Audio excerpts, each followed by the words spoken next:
मिरजेत भूत बाधा आणि घरातील गुप्तधन काढण्याचे आमिष दाखवून महिलेस खोटे सोने देऊन 3.5 लाखाला गंडा घालणाऱ्या भोंदू बाबाला अटक करण्यात आली आहे.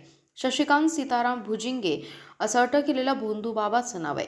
मिरज शहर पोलीस ठाण्यामध्ये त्याच्यावर गुन्हा दाखल करण्यात आला आहे. मिरजेतील ब्राह्मणपुरी येथील फिर्यादी महिलेच्या घरी 17 एप्रिल 2025 रोजी शशिकांत भुजिंगे हा आला होता. फिर्यादी महिलेचा मुलगा हा मतिमंद असल्याने त्याच्या मुलास भूतबाधा झाली आहे असं सांगून संशयित भोंदूबाबा शशिकांत भुजिंगे याच्या अंगात अघोरी देवी शक्ती असल्याचं सांगून घरात सुख समृद्धी आणतो, तुमच्या मुलास भूत बाधा झालेली आहे, त्याला बरं करून तुमच्या घरातील गुप्तधन बाहेर काढतो असं आमिष दाखवून अंधश्रद्धा निर्माण करून सदर महिलेचा विश्वास संपादन करून मिरजेतील फिर्यादी महिलेच्या घरी आणि कोल्हापूर जिल्ह्यातील मुळशिंगी आणि नेरले इथे माळ रानावर फिर्यादी महिला आणि तिच्या नातेवाईकांना नेऊन अघोरी विधी केला. गुप्तधनाच्या नावाखाली फिर्यादीला खोटे सोने देऊन त्या मोबदल्यात 3,22,000 रुपये रोख रक्कम आणि ऑनलाईन स्वरूपात स्वीकारून फिर्यादीची फसवणूक केली होती. सदर गुन्ह्याच्या अनुषंगाने मिरज शहर पोलिसांनी तात्काळ तपासाला सुरुवात केली. या प्रकरणातील भोंदू बाबा शशिकांत भुजिंगे याला तात्काळ ताब्यात घेतलं. त्याच्याकडून गुन्ह्यात वापरलेली 4 चाकी मिरज शहर पोलिसांनी जप्त केली आहे. मिरज शहर पोलीस ठाण्याचे पोलीस निरीक्षक किरण चौगुले यांच्या पथकाने सदरची कारवाई केली. मी किरण चौगुले, पोलीस निरीक्षक, मिरज शहर पोलीस स्टेशन.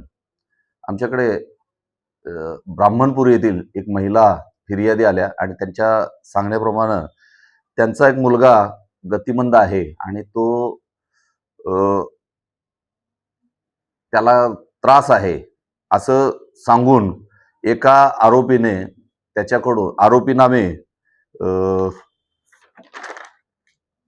शशिकांत सीताराम भुजिंगे वय 33 वर्ष, पसरीच्या नगर, गल्ली नंबर 1, कोल्हापूर याने फिर्यादीचा विश्वास संपादन करून आरोपीच्या अंगात दैवी शक्ती आहे, अघोरी शक्ती आहे आणि या शक्तीच्या जोरावर तो घरात सुख समृद्धी आणतो, फिर्यादीच्या गतिमंद मुलास भूतबाधा झाली आहे असं सांगून त्याला बरा करतो आणि घरात गुप्तधन काढून देतो असं सांगितलेलं आहे आणि ते आमिष दाखवून अंधश्रद्धा पसरवून त्यानं त्यांच्याकडून रोख व अकाउंटवर 3,22,000 रुपये घेऊन त्यांना त्यांची फसवणूक केलेली आहे.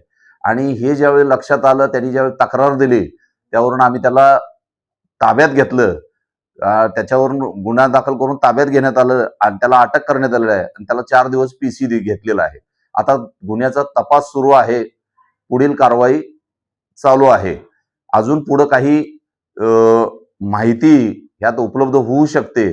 अजूनही लोकांना आमच्याकडून एक आव्हान आहे, जर अशा प्रकारे कोणी अंधश्रद्धा पसरवित असेल तर त्यांनी सामोरं यावं, पोलिसांना सांगावं आणि अशाच पद्धतीनं यापासून दूर राहावं ही आमची पोलिसांकडून समाजाला एक संदेश आहे.